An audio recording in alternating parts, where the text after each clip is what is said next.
गांव या शहर के आसपास होने वाली घटनाओं के बारे में हमारे शिफ्ट 24 न्यूज़ की टीम से संपर्क करें। हम आपके सवालों को जनता और सरकार तक पहुंचाएंगे। माता रमाई महिला संघ और भीम पैंथर संगठना भेस्तान द्वारा आयोजित भीमा कोरेगांव शौर्य दिन निमित्त 3 जनवरी माई सावित्रीबाई फुले जन्मोत्सव के अवसर पर भीमा कोरेगांव के विजय स्तंभ के प्रतिकृति को 50,000 भीम सैनिक देंगे। मानव वंदना अखिल भारतीय भिक्षु संघ के मार्गदर्शन में तथा लोकवंचित वार्ता न्यूज चैनल के अंतर्गत में। सर्वांना क्रांतिकारी जय भीम नमो बुद्धाय। मी भंते उपाली आज लोकवंचित वार्ता न्यूज चॅनलच्या ऑफिसमध्ये या ठिकाणी व्हिजिट द्यायला आलो आणि लोकवंचित वार्ताचे जे मुख्य संपादक आहेत सतीश भाऊ वानखडे आणि उपसंपादक आमचे राहुलभाऊ वानखडे यांचे जे कार्य लोकवंचित वार्ताच्या माध्यमातून समस्त आंबेडकरी जनतेपर्यंत आंबेडकरी भावना पोहोचवण्याकरिता जे कार्य त्यांनी आंबेडकरी चळवळीचा हातात घेतलेले आहे त्याबद्दल विशेष चर्चा करण्यासाठी आज मी या ठिकाणी उपस्थित झालेलो होतो। आणि चर्चेचा जो सार आहे तो या ठिकाणी समाजामध्ये ज्या गोष्टी घडतात त्या आजपर्यंत अजूनही आपल्या समाजापर्यंत ज्या गोष्टी बाबासाहेबांच्या विचारधारा पोहोचायला पाहिजे त्या पोहोचू शकत नाहीत। मग त्या कशा माध्यमातून पोहोचल्या पाहिजे तर आज सुरतमध्ये असं कोणतंच आपल्या बौद्ध समाजाच्या अस्तित्वाचं असं चॅनल नाही जे योग्य ते आंबेडकरी चळवळीच्या गोष्टी आपल्यापर्यंत पोहोचवतील। याच्याकरिता त्यांनी विशेष भेट हे अखिल भारतीय भिक्षू संघ म्हणजे भंतेजींची घेतली, धम्मरक्षित भंतेजीचीच घेतली आणि मी भंते उपाली माझी सुद्धा घेतली। विशेषतः त्यांनी बोलावलंय म्हणून त्यांचे जे कार्य तत्व प्रणाली या ठिकाणी आम्हाला पटलेली आहे। त्यांनी दर महिन्याला ही लोकवंचित वार्ताची मासिक या ठिकाणी निर्माण केलेली आहे। या पेपरच्या माध्यमातून ते घरोघरी आंबेडकर आणि घरोघरी बाबासाहेब आणि घरोघरी बुद्ध आणि घरोघरी फुलेशाहू आंबेडकर कबीर यांची विचारधारा आपल्यापर्यंत पोहोचवण्याचं कार्य करत आहे। म्हणून मी समस्त आंबेडकरी जनतेला या ठिकाणी आवाहन करतोय आणि इथे असणाऱ्या माझ्या संपूर्ण भीम पॅंथर टीमला आणि माझ्या संपूर्ण रुग्णसेवक टीमला आणि या सुरतमध्ये जेवढे काही नेते वरिष्ठ कार्यकर्ते असतील त्यांना सुद्धा आवाहन करतोय की आपण सर्वांनी आपल्या समाजाचं हक्काचं अस्तित्वाचं चॅनल आहे या चॅनलला आपण सपोर्ट केलं पाहिजे।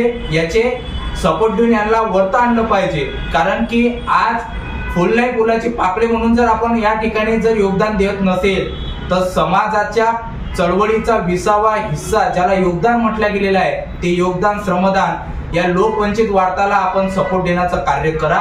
आणि होत असेल तर आपला जे लोकवंचित चॅनल आहे याचं ऑफिस उधना 3 रस्त्यावरच आहे। या ठिकाणी येऊन तुम्ही भेट द्या। आम्ही आमच्या संपूर्ण भीम पॅंथर संघटना यांच्या मार्फत आणि भिक्खू संघाच्या मार्फत या लोकवंचित वार्ताच्या या न्यूज मीडिया चॅनल मध्ये आम्ही जाहीर प्रवेश घेतलेला आहे। तुम्ही सुद्धा आपल्याला आपल्या जेवढ्या काही भावना असतील समाजाच्या जागृतीने करण करण्याकरिता तुम्ही सुद्धा तुमचा जाहीर प्रवेश प्रतिनिधित्व या चॅनलला अटॅचमेंट करा हे या ठिकाणी सर्वांना सांगतोय आणि जाहीर सर्वांना आवाहन करतोय। जय भीम नमो बुद्धाय। जय भीम नमो बुद्धाय।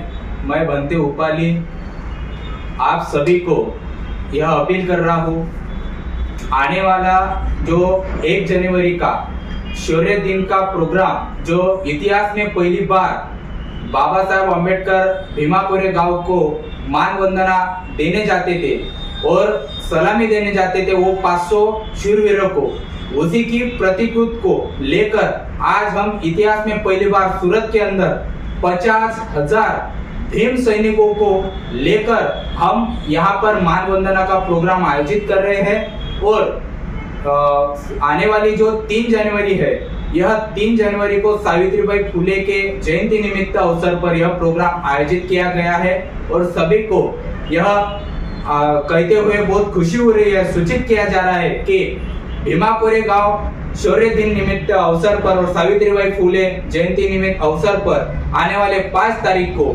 लोकवंचित वार्ता का अंक यहाँ पे निकाला जा रहा है। आप सभी आंबेडकरी अनुयायी से अपील है कि आप उस अंक को जाहिर अपनी जाहिरात दे। जय भीम नमो बुद्धाय। बंटी जी, सूरत शहर के अंदर में बहुत बड़ा कार्यक्रम होने जा रहा है और आपने जो टारगेट बताया है, पहली बार बताया किसी ने 50,000 भीम सैनिक आने वाले, कहाँ से आने वाले? यह जो भीम सैनिक है, गुजरात के अंदर अपना आम्बेडकरी जो समुदाय है बहुत बड़ा है। खास करके ये सूरत के शहर के अंदर ही 2 लाख के ऊपर हमारा बहुजन समाज यहाँ पे वास्तव में रहता है। वो चाहे यूपी वाले हो, बिहार वाले हो, चाहे महाराष्ट्र वाले हो, खानदेश वाले हो, हर जगह के यहाँ पे स्थित अपने बहुजन समाज के अनुयायी रहते हैं। और उस हिसाब से देखा जाए कि 1 लाख भीम सैनिकों के 1 लाख भीम सैनिक, उसमें से कुछ भीमा कोरेगांव को मानवंदना देने जाते हैं। लेकिन यह प्रोग्राम इसलिए रखा गया है कि बहुत से ऐसे यहाँ के भीम सैनिक है कि जिनको भीमा कोरेगांव को जाना संभव नहीं होता है। उसके वजह से आने वाला जो शौर्य दिन का जो प्रोग्राम है, उस बाबा साहब आम्बेडकर ने जहाँ पे भीमा कोरेगांव को उस प्रतिकृति को मान वंदना देने को जाते थे, तो उसकी ही भीमा कोरेगांव की जो प्रतिकृति है वह भूमिका लेके सूरत के अंदर पहली बार 50,000 भीम सैनिकों का वहाँ पे आयोजन किया। और वह भीम सैनिक हर जगह से, वो महाराष्ट्र से भी आने वाले हैं, अहमदाबाद से भी आने वाले हैं, कुछ बड़ौदा से भी आने वाले हैं, जहाँ से पॉसिबल हो सके वहाँ से। और इस प्रॉपरली सूरत के भी जो भीम सैनिक है वहाँ पे मान वंदना देने के लिए आएंगे। आपके जो आमंत्रित पत्रिका हमने देखी, उसके अंदर में आपने गायक लोगों को भी बुलाया है। बराबर। और तो वो गायक कौन है? वह जो गायक है वह भाग्यश्री इंगळे, जो महाराष्ट्र की फेमस गायिका है, जिसका फेमस गाना है कि बापाचा कालचा रुबाबा आता दिसू लागला पोरात। ये जो गाना है वह गाने का, वह सिंगर का पहली बार सूरत में हम इस प्रोग्राम का आयोजन कर रहे हैं। और वह सिंगर का पहला प्रोग्राम सूरत में आयोजित किया जा रहा है। उनकी पहली ही विजिट सूरत में है प्रोग्राम के माध्यम से। इसके अंदर अपने जो रियल स्टार इंस्टाग्राम के वो भी हाजिर होने वाले हैं। बराबर। इसमें हमने संजू भाऊ खंडागड़े, जो टाइगर ग्रुप के मुंबई के मेन अध्यक्ष है, इनको इनविटेशन दिया है। उसके बाद हिंदुस्तानी भाऊ जो है इंस्टाग्राम के रील स्टार, उनको भी हमने इनविटेशन दिया। और खास करके यह अपने समाज में जो दलित पैंथर का नामदेव धसाट जी का बहुत खतरनाक तरीके से प्रचार प्रसार करते हैं, जिनको इंस्टाग्राम के हर एक बंदे, हर एक इंसान, बहुजन समाज का इंसान जानता है। सरकार, दिव्या शिंदे, इनको भी हमने खूब जबरदस्त तरीके से यहाँ पे आमंत्रित किया है। और आपने मीडियागन के अंदर में लोकवंचित वार्ता को ही क्यों चुना और मना खानदेश को ही क्यों चुना है? हमने लोकवंचित वार्ता इसलिए चुना है कि लोकवंचित वार्ता जो है यह समाज का पहला ऐसा चैनल है कि जो भिक्खु संघ से लेके बहुजन समाज का हर एक वो प्रोग्राम, हर एक कार्य लोगों के तक के भावनात्मक दृष्टि से पहुंचाता है, ना कि खाली न्यूज चैनल के माध्यम से वो वहाँ पे दर्ज नहीं किया जाता है। लोकवंचित वार्ता एक ऐसा हमें सोशल मीडिया का प्लेटफॉर्म लगा कि जो हाल में असल में सच्ची तन मन धन से समाज का कार्य भी करती है और भिक्खु संघ के मार्गदर्शन में वो कार्य करती है। इसीलिए हमने वह लोकवंचित वार्ता यहाँ पे चुना। हमारा सौभाग्य अच्छा है कि भिक्खु संघ ने हमारे लोकवंचित चैनल का नाम लिया है, विचार किया है, तो हमारा सौभाग्य है। और हम बहुत खुशी करते हैं और आपको नमन करते हैं कि समाज ने आज हमारी नोंद ली है कि सूरत शहर में और गुजरात में लोकवंचित वार्ता चल रहा है। हमारा स्लोगन ही ऐसा है, बदलता भारत की तस्वीर, ये हमारा वेबसाइट है, उसका नाम लोकवंचित वार्ता है, पर उसका स्लोगन थोड़ा अलग है। और हमारा जो न्यूज चैनल चल रहा है उसके अंदर में हमने लिखा है बदलती गुजरात की तस्वीर। और हमारा जो अखबार चल रहा है हमने उसके अंदर बताया है कि बदलता गुजरात की तस्वीर। मतलब हमारे स्लोगन में थोड़ा सा फर्क है। और हमने ये जो माध्यम सूरत में निकाला है, ये महाराष्ट्र के मराठी लैंग्वेज में भी आ रहा है, हिंदी में भी आ रहा है, गुजराती में भी आ रहा है। और हमारा सौभाग्य है कि भिक्खु संघ ने हमारे चैनल का नाम लिया। और मना खानदेश की भी हमने वीडियो देखे हैं और मना खानदेश भी बहुत आता है और अपना ही मीडिया है। तो कहने का मतलब ऐसा है बंटी जी, और आमंत्रित आपने बहुत से ग्रुप को भी आमंत्रित किया है। और ये पहला प्रोग्राम हमारे नज़र में, मीडिया की नज़र में हम बताने जा रहे हैं कि ये पहला प्रोग्राम ऐसा है कि यहाँ पे सभी गठों के लोगों को एक साथ में एक मंच पे आने का बुला हुआ है, आमंत्रित है। क्या आपको लगता है ये सभी साथ में आएंगे? देखिए, ये भूमिका मैंने इसलिए ली कि हमने हमारे सूरत के अंदर हर गली में एक कार्यकर्ता है, हर नगर में एक कार्यकर्ता है, और जो बाबा साहब का अच्छी तरीके से कार्य भी करता है। लेकिन आज की जो वास्तविकता हमने देखी है समाज के अंदर कि वो राजकारण में बहुत भटकी हुई है, जिसकी वजह से हर कार्यकर्ताओं के पीछे कोई अपने जो यंगस्टर लोग है, युवा पीढ़ी है, वो भी बहुत भटकी हुई जा रही है। और ऐसा ही अगर कार्य चला तो एक दिन आम्बेडकरी मूवमेंट जो है वो पूरी नस्तानाबूद हो जाएगी, भटकती चली जाएगी। इसलिए हमें एकत्रित आके कार्य करना बहुत जरूरी है। इसके वजह से जब तक कि हमारे नेता वो एक होके नहीं आएंगे तब तक कि हमारा समाज एकजुटता नहीं रहेगा। और यह भूमिका इसलिए ली कि आने वाला जो भीमापुरे गांव का प्रोग्राम मैंने सूरत में आयोजित किया है, जैसे भीमापुरे गांव को विजय स्तंभ को मानवंदना सलामी देने के लिए हर जाति का, पंथ का, हर समाज का नेता वहाँ पे जाके हमारे खुद की भावना व्यक्त करता है, एकजुटता दिखाता है। उसी तरीके से इस सूरत के अंदर हमारे जो भटकी हुई जो गठबाजी है वो ऐसे ही बिखरी समाज को ना दिखे, हमें फिर से एकत्रित आके वो कार्य हमने सक्षमता से करना चाहिए।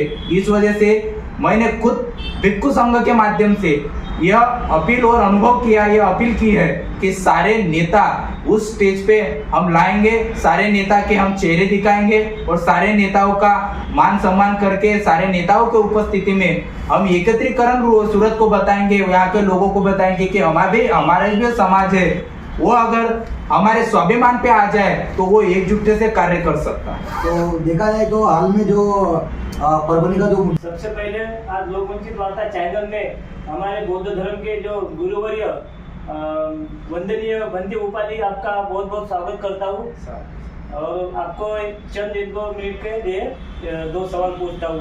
सबसे पहला सवाल, जो 3 तारीख को आने वाले भेस्तान में जो बहुत बड़ा आपने प्रोग्राम रचाया, तो सभी कार्यकर्ताओं को लेकर हर्ष उल्लास से आपका सपोर्ट किया, तो मैं आपसे यही सवाल है कि जो 43 बुद्ध विहार का जो आपने उल्लेख किया है, तो 1 तारीख को भीमापुरे का शौर्य दिन के निमित्त में पब्लिक जाती है, सभी को पता है, वंदन करके आती है, लेकिन आपको 3 तारीख को ऐसा क्या लगा कि ये प्रोग्राम मैं 3 तारीख ही लूंगा, ऐसा क्या भावना है इसके पीछे? ये भावना मुझे ऐसी निर्माण हुई कि 3 तारीख बोले तो यह हमारे सावित्रीबाई माई का जन्मदिन है और सावित्रीबाई फुले इनके माध्यम से आज जितनी भी स्त्री है वह आज पढ़ रही है, सीख रही है, सुशिक्षित बन रही है, क्योंकि सबसे पहले जो शिक्षा की जो शाला है उन्होंने यहाँ पे निर्माण किया है पुणे के बुधवारपेट में, और उनका संघर्ष एक स्त्री के लिए कितना आदर्शदायक है वह हमें यहाँ के हर एक वो पढ़े लिखे यहाँ के अनपढ़ उस स्त्री को हमें बताना है, यहाँ के अनपढ़ उस युवक को बताना है कि आज यह महापुरुष की जयंती हमारे लिए कितनी बड़ी महत्व देती है। और वही माध्यम के वजह से वही शौर्य दिन के अवसर पर देखो भीमापुरे गांव को हम तो मानवंदना देने जाते हैं, इसलिए वहाँ पे किसी भी पब्लिक का आना पॉसिबल नहीं होता है। इसलिए हमने यह 3 तारीख को इसलिए रखा कि जो सावित्रीबाई माई साहेब है इनके जयंती अवसर पर हम शिक्षा के डिपार्टमेंट में जो कुछ भी हमारे टीम के वजह माध्यम से सहकार्य सहयोग बन सके वह हमें यह जब ऐलान करके दिखाना है कि आज यह शिक्षा के बल पर हम किस पद पे और किस आधार पर। दूसरी बात बनती है जो 43 बुद्ध विहार जो आपको उनका अनुभव बताइए कि किस तरह आपने जोड़े, क्या आपको बुद्ध विहार को जोड़ने में कुछ कठिनाई, ऐसा कुछ कठिनाई आई जो आपको कुछ कठिन लगा कि 43 बुद्ध विहार को जोड़ने में क्या अनुभव है आपका, वो आप थोड़ा साझा कीजिए लोगों की बात में। देखो 43 बुद्ध विहार को जोड़ने के वक्त कुछ कठिनाई आई, संघर्ष आया, कोई किसी ने विरोध किया, किसी ने समर्थन दिया, किसी ने किस प्रकार का उल्लेख किया, किसी ने किस तरह की बातें की, लेकिन उसको हमने नज़रअंदाज किए हुए हमने खाली एक सोच रखी कि हमें कार्य बाबा साहब ने जैसा बताया कि संगठित हो जाओ, संघर्ष करना सीखो। उसकी वजह से हमारी भूमिका यही रही है कि भाई भगवान बुद्ध का शासन, बौद्ध धर्म का शासन और बौद्ध धर्म के शासन में यहाँ का भिक्खु संघ चलता है, और आप लोगों की जो शुरुआत है वो बुद्धिज्म से है और बुद्धिज्म के मेन प्रचारक वो बौद्ध भिक्षु है। तो बौद्ध भिक्षु जो कार्य करे वहाँ पे सभी लोगों को धर्म का आत्मसात और ग्रहण करने के लिए आना ही आना है, और यही भूमिका रखते हुए हमने यह सोच रखी कि आज हमें चाहे कितने भी कठिनाई आए, सारे लोगों को एकत्रित करके, संगठन को एकत्रित करके, बौद्ध विहारों को एकत्रित करके इस सूरत में वो इतिहास बताया जाए कि आज हम भी, जब हमारे स्वाभिमान पे बात आए तो हम भी आज एकत्रित होके हमारे बाबा साहब और किसी भी महापुरुष की, हर जाति जनता की जो जयंती है वो उत्साह से मनाते। अच्छा लगा, और एक बार फिर से आपका अखिल भारतीय बौद्ध भिक्षु होने के नाते मैं आपका शुक्रगुजार हूँ। आपने बहुत कीमती समय में लोकवंचित वार्ता टीम को आपका कीमती समय दिया, उसके लिए आपका आभारी रहूंगा। साधु साधु। धन्यवाद। ऐसे ही अपडेट देखने के लिए देखते रहिए शिव 24 न्यूज़ और हमारे चैनल को लाइक और सब्सक्राइब ज़रूर करें।